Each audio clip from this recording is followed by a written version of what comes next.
Imanol Pradales Eusko Jaurlaritzako lehendakaria eta Pedro Sánchez Espainiako gobernuko presidentea astearte honetan elkartuko dira Madrilen, Moncloako jauregian. Eskumenak izango ditu ardatz bilerak, Gernikako estatutuan islatuta bai, baina oraindik eskualdatzeke daudenak alegia. 16 transferentzia daude oraindik Espainiako gobernuaren eskutan.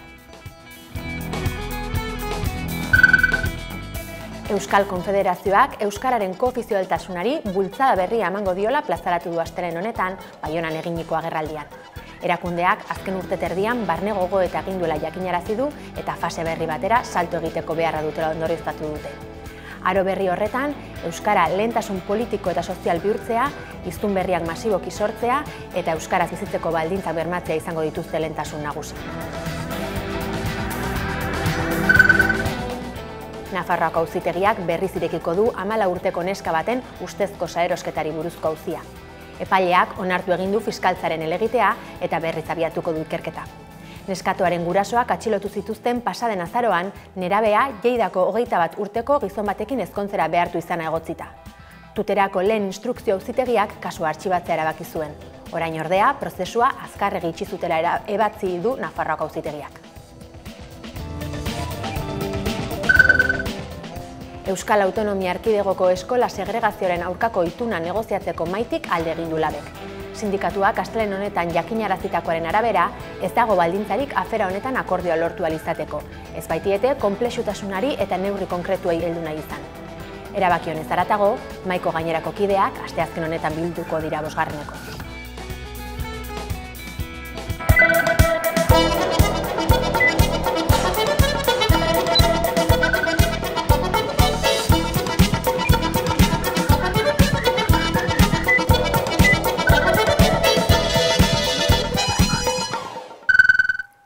Gabon guztioi eta ongi etorri urtarrilaren 26ko albistegira.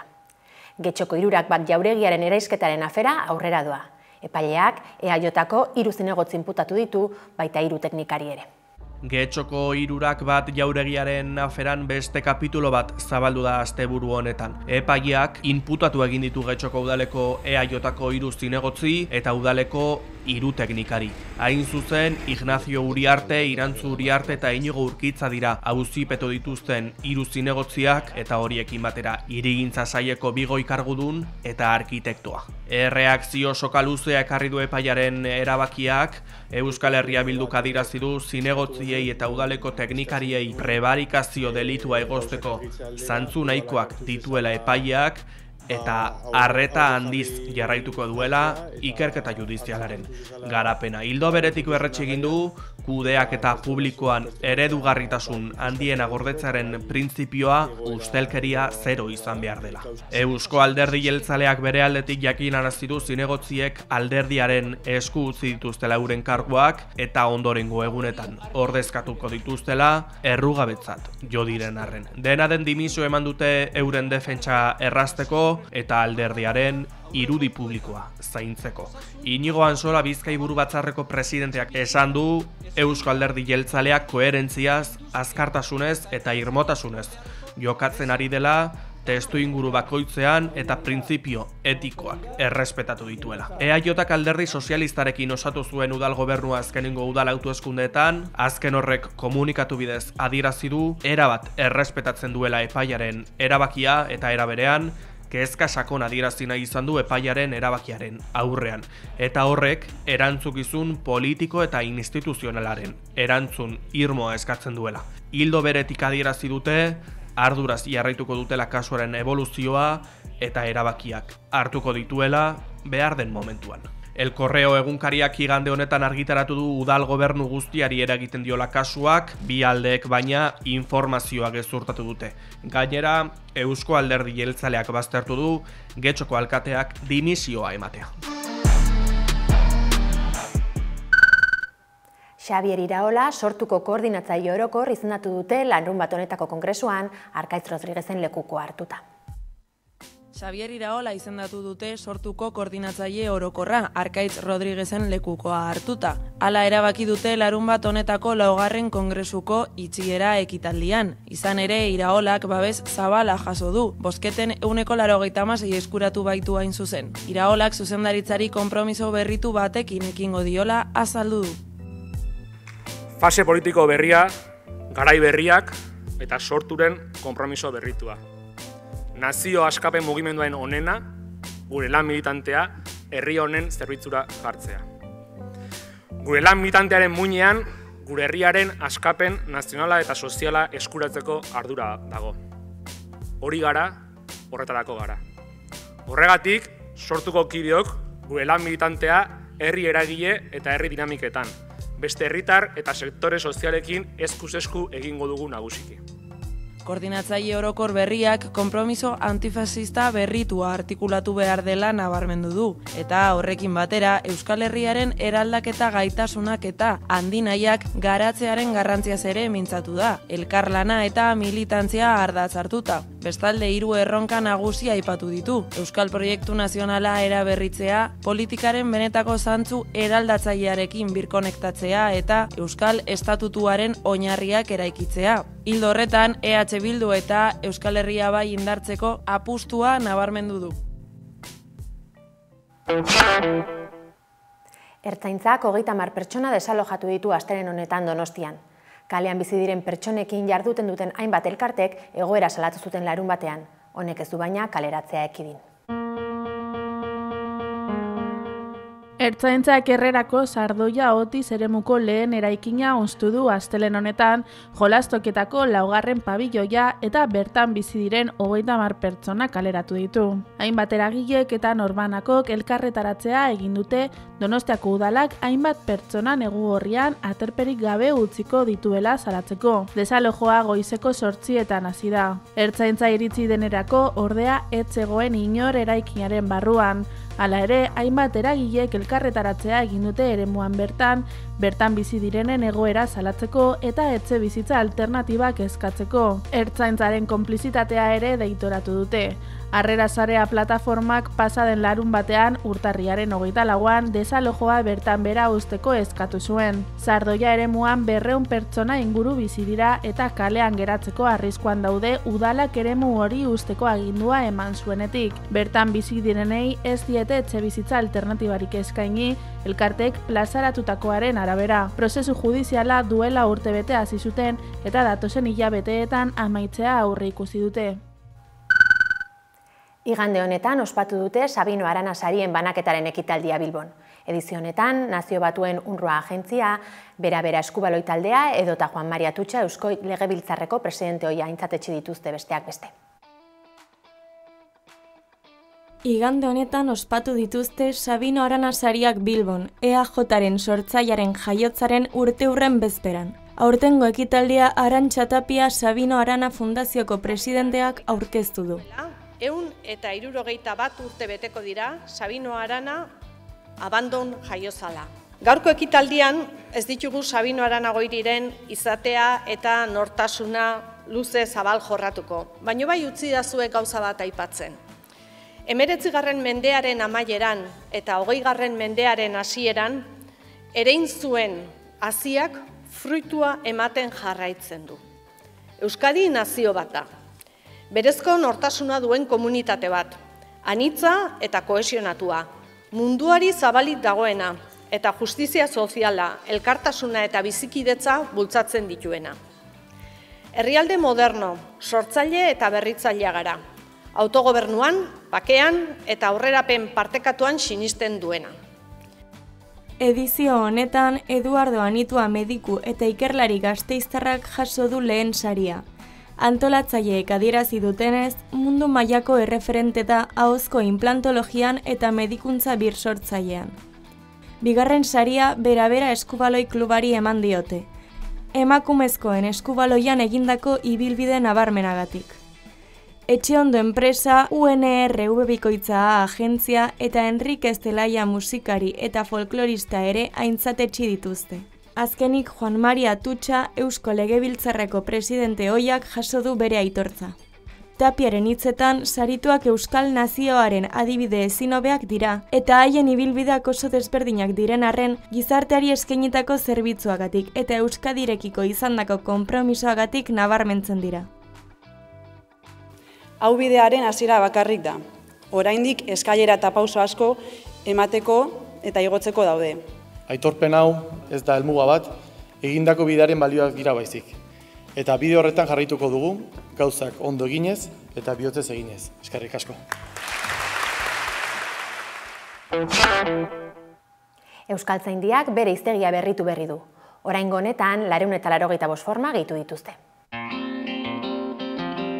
Euskaltzaindiak 6 hilabetetik behin egiten duen bezala bere hiztegia eguneratu du 485 hitz berri jasoz eta 1186 berrikusiz.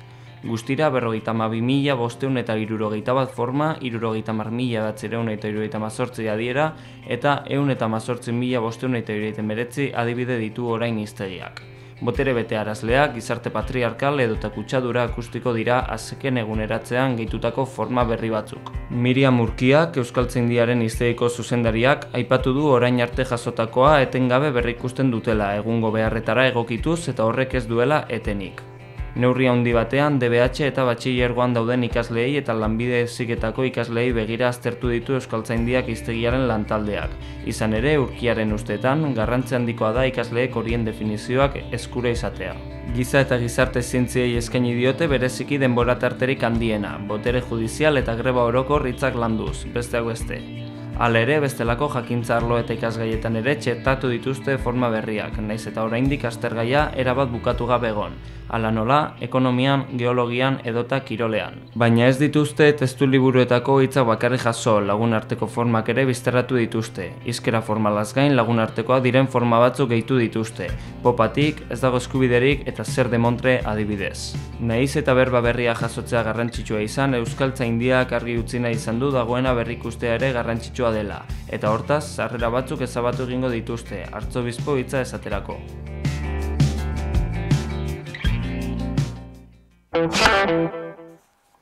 Euskal Herritarron ardura nagusetako bat izanik, etxe bizitza izango dugu izpide beste behin ere platoan. Oraingo honetan, Bilboko egoerari eutsiko diogu eta honi buruz hitz egiteko eta sakontzeko gonbidatu dugu gaurkoan Carlos Renedo, EH Bilduko zinegotzia Bilboko udalean. Arratsaldeon, mila esker, gonbidapena onartu izanagatik. Hasteko konta iguzu argazki orokorra zein izango litzateke Bilbon, zein da etxe bizitzaren egoera hirian? Bueno, esango nuke dela gure herrian dagoen egoera orokorra, hau da, ez? Azki ezaguna dela, sarbidea eskubide bat izan behar dela urratuta dagoela, eta egun balortzea etxe bat eskuragarri edo modu duinean oso zaila da, eta ustute hirigunetan orokorrean, baina Bilbon bereziki, biztanleria handiagoa denez, arazo hori areagotzen ari da, eta hemengo prezioak oso altuak dira, eta horrek badu ondorio latz bat, batez ere guztion bizi kalitatean, bereziki gazteon edo lehenengo etxe bizitza behar dutenen bizi kalitatean, eta zoritzarrez ere ondorioak hirian, auzoetan, eta baita ere gure ekonomian, noski. Bilbori dagokionez, alokairuen prezioak gora egiten jarraitu dute, lehengo urtearekin alderatuz 2025an okerez banago 3,1 igo zen prezioa alokairuena, metro kuadro 15,3 euro ingurutan dago. Geldiarazi ezin zen tendentzia bat zen hori, goraka, alokairuen prezioa goraka joaterena? Esku hartze publikoa egiten ez bada, bai. Hau da, ez badugu lertzen etxe bizitza lehentasunezko eskubidean moduan, ulertzen bada etxe bizitza dela beste produktu bat, merkatuaren logikaren arabera ustean bada bakarrik etxe bizitza, tendentzia beti izango da igotzea edo bentsat, azken urteetan, azken hamarkadetan hori izan da tendentzia. Beti gora egin du. Dagoen aukera bakarra da esku hartze publiko bat egitea eta mugatzea prezio horiek. Badaude beste ekonomiaren beste arlo batzuetan, holako lehentasunezko produktuak nun prezioa mugatzen da, edo prezioa sartzen da, ekiditzeko espekulazio hori. Hori ez bada egiten, negozioaren logikagatik prezioak gora egingo dute. Aipatu duzu elkarrizketaren hasieran, Bilbo gune tentsionatu dela, urte amaieran izendatu zen, ez da prozesu aurretik zein aldaketak ekarri ditu izendapen horrek, edo hasi daia da sumatzen gune tentsionatu izendatu izana? Bai, gune tentsionatua izendatzean nik beti izan dugu lehenengoa dela, aitortzea publikoki arazo larri bat dugula. Batzutan igual saldu da, ez dakite, apur bat, irabazpen edo moduan, baina da, onartzea Bilbon dagoela arazo larri bat, hau da, gure dirusarren ehuneko 30 gora dedikatzen direla alokairua edo hipoteka ordaintzeko. Eta presioen igoera izugarria izan dela azken urteetan. Arazo larria. Bigarrenik, horrekin egin aldira hartu aldian neurri batzuk konkretuak. Direla neurri batzuk batez ere de contención, esaten dena, ez? Esateko, arazo larria da, goaz bentsat, arazoari apur bat heltzeko.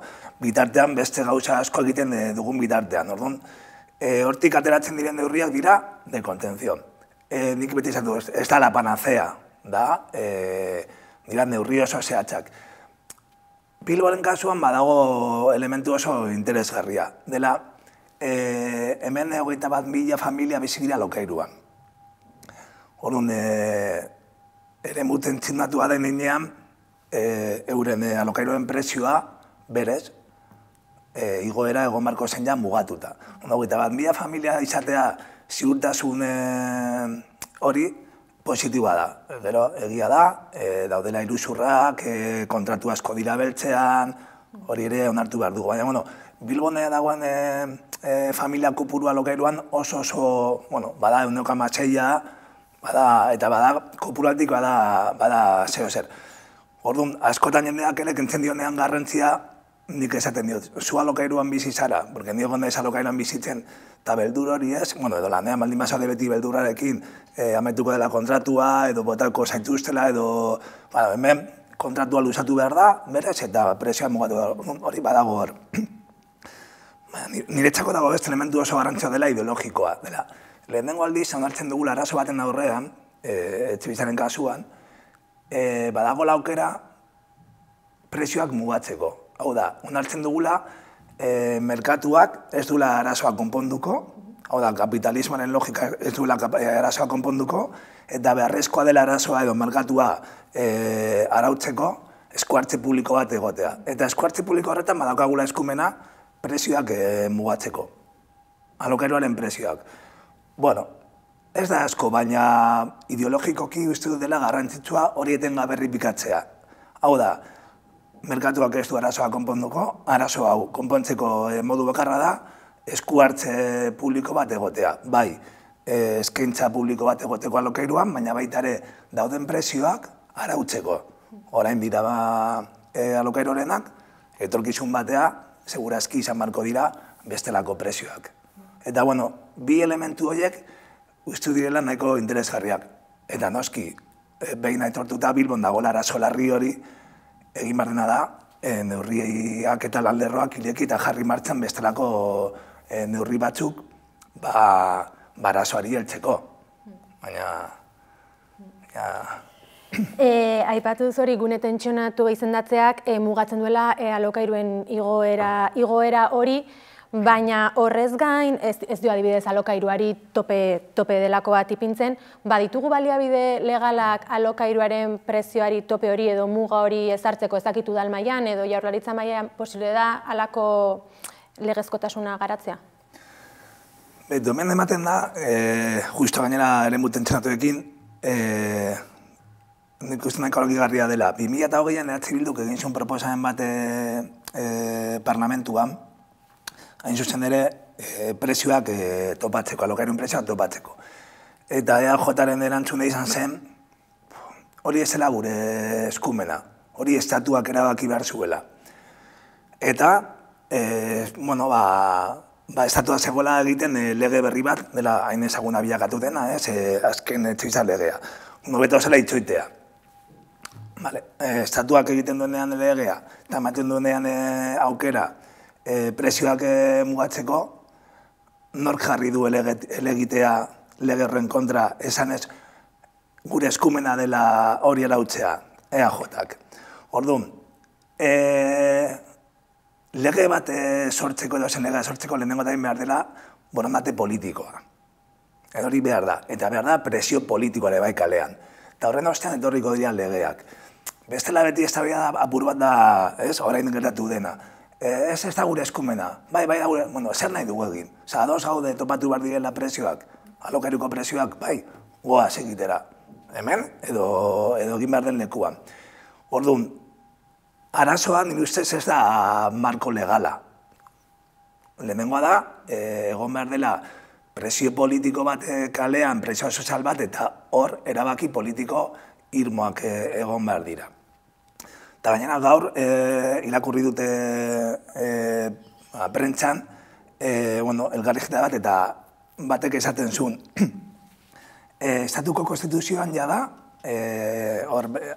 ezaguna den 47. artikulu horretan ez, egiten duela etxebizitza badela eskubidea, hor agertzen da paragrafo bat esaten duela badela administrazioen ardura ekiditza espekulazioa. Hori badago ja marko legal hori, baldin badago administrazioen ardura espekulazioa ekiditzea, hor jarri behar dira tresnak ekiditzeko negozioa egiten dela etxeekin, eta erabiltzen direla, funtzio soziala deitzen den horretan erabiltzen direla bizitzeko. Honi lotuta eta jabetzari dagokionez ere, badago jabe handi delakoen izendapen hori, Hego Euskal Herrian hiriburu gehienetan 5 etxebizitza doigi ezinetik aurrera jabe handia zara, ez ala Bilbon, titulartasun hori handiagoa izan beharra dauka horrek, eta okerrez banimanago datorren astean proposamen batera emango duzute udalera hau aldatzeko, ezta? Bai, eremuten txanataren beste ondorio bat, da hori hain zuzen ere, jartzen diren alokairu berriak jarri behar direla indizia baten arabera. Eta jabe handiek ere jartzen badut alokairuan euren etxe bizitzak, prezio horren arabera izan behar dela. Zuk esan duzun moduan, hegoaldeko herri guztiek hartu dute 5, neurri moduan izendatzeko jabe handi bat, uste dut, badagola, 5 etxe bizitza badela ja erentzia potentea, eta Bilbon erabaki zen 10 izatea, hau da, 11 izatea. Eta, plantatu duguna da, minimora jistea dela 5. Batez berriro dinot, da, eztabaida ideologiko bat. Badakigu, Bilbon kopuru handia da, Bilbon jabe handien etxebizitzak bada 102 ja, parke osan 102, milaka etxebizitzak dira. Hau da, gero eta gehiago, etxe asko daude esku gutxien. Eta hori da Bilbon duen beste fenomeno bat, dela inbertsoren fenomenoa. Agian beste lekuetan ez dela ematen, baina hirigunetan eta lehen turistikoetan bai emoten da. Eta hori da gertatzen dena, gero eta gehiago, datozela, porque 5 etxe bizitan duena, ez da, pertsona bat egin duela bere aurrezkiak sartu edo erosi du nire alabarentzat. 5 etxe bizitza, 10 etxe bizitza, hori da espekulazio hutsa. Eta eraman dugun proposamena hori da, jistea 5. Etxe asko ere sartzen direlako horretan, hau da, horiek jartzen badia alokairuan prezioa egon behar delako mugatua, baina baita ere uste dugulako dela eztabaida ideologiko morala. Benetan gaude onartzen, egoera honen aurrean, gure gazteria eta hainbat jende dagoenean kalean bizitzen norbaitek edo enpresa batek edo pertsona batek izatea 5 etxe bizitza, 10 etxe bizitza. Hori da morala jendarte moduan. Ez dugu ezer egin gorren aurrean. Ez dut ere hortik junbardela apur bat ere bai, eztabaida politikoa. Elkarrizketari amaikera emateko, gazteriari begira jarri nahi zintuket, badago lako belaunaldi oso bat, bi ere esango nuke, etxe bizitzarako sarbidea arazo larria dena, erosteko zer esanik ez. Zer esan, zer egin, zer esan gazteria horri? Lehenengoa, igual, gogoeta bat botatzea gazteriarekin. Dela, arazonen beste ondorio bat dela bretxa soziala. Eta guztut horrein ez gaela jabetu, ez dut nahi izan dramatikoa, baina nik beti izaten diot lagun batzuei eta hitz egiten, momentu honetan etxebizitzak badagoela sortzen bestelako klase sozial bat. Hau da, langile klaseen barruan, gu biok, lan berdinarekin, ikasketa berdinarekin. Zuk baldin badaukazu aukera familiagatik edo erentziagatik edo gurasoak eman aldizutarako diru bat hipoteka bat hartzeko eta jabetza eskuratzeko, ingo duzu bilbide bat, ez? Eta nik zoritzarrez ez baldin badaukate laguntza hori, ez daukat erentziarik edo sartuko naiz alokairua. Eta alokairuaren prezioengatik, gero eta pobreago izango naiz. Nahiz eta biok izan lan berea, Eta 20 urte barru, zure egoera sozialetan dira, izango dira erabat ezberdinak.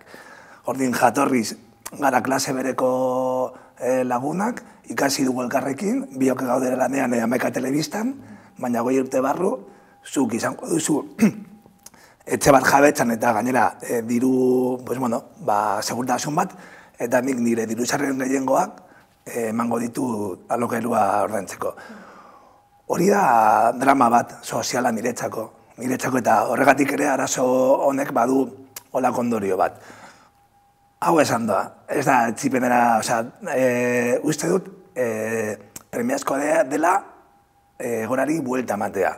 Eta gazteek egin barutena nire ustez da antolatu eta borrokatu. Zergatik, arazo honi eman alzaio erantzun bat administraziotik edo politika instituzional aldetik. Baina ez badagoanko bat politikoa kalean, ez badago jende bat gehiengo bat aldarrikatzen, eskatzen, eta ez badago jakintza kolektibo bat, ez badago ere bai proposamen ausartak egiteko sektoreak, eta hori normalean datoz kaletik, eta eremu ez instituzionaletik, ez dugu arrora egingo. Orduan, paper oso garrantzitsua da. Eskubide bat dela aldarrikatzea, eskubide hori gauzatu behar dela, eta gauzatzeko mobilizatu kalean egon, eta bilatu proposamen ausardiak. Ze horren arte hartu diren errezetak ez dute konpondu arazoa. Orduan beharko dira errezeta berriak eta gazteek daukaten normalean gaitasun hori proposamen berriak egiteko. Hitz hauekin, hausnarketa honekin, utziko dugu gaurkoan elkarrizketari amaiera emango diogu. Carlos Renedo, mila esker etorri izanagatik. Eskerrik asko. Gaurkoan, Mugarri eta Fermin Valentziaren Ibardingo Artzaina abestiarekin emango diogu amaiera albistegiari. Gogoratu, Hamaikaren webgunea eta sare sozialak eskuragarri dituzuela informazioa zabaldu nahi izanez gero. Gu bihar egongo gara berriz ere bueltan, ondo segi eta bihar arte. Hango arrosa krabelinetan hartu dut amodioa.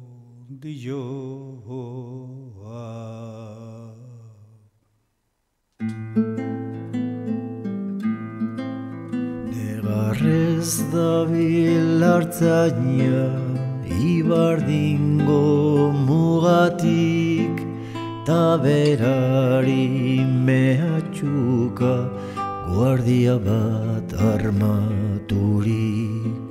Utzi dazu ardi galdu baten bilan joan adin.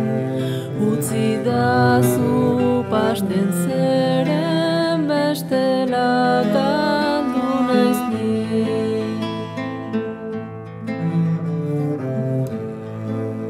Guardia zibilak erantzun mugadela Ibardin ta mugak itxiak legez beste herri horrekin pasaportea erakuts ez dut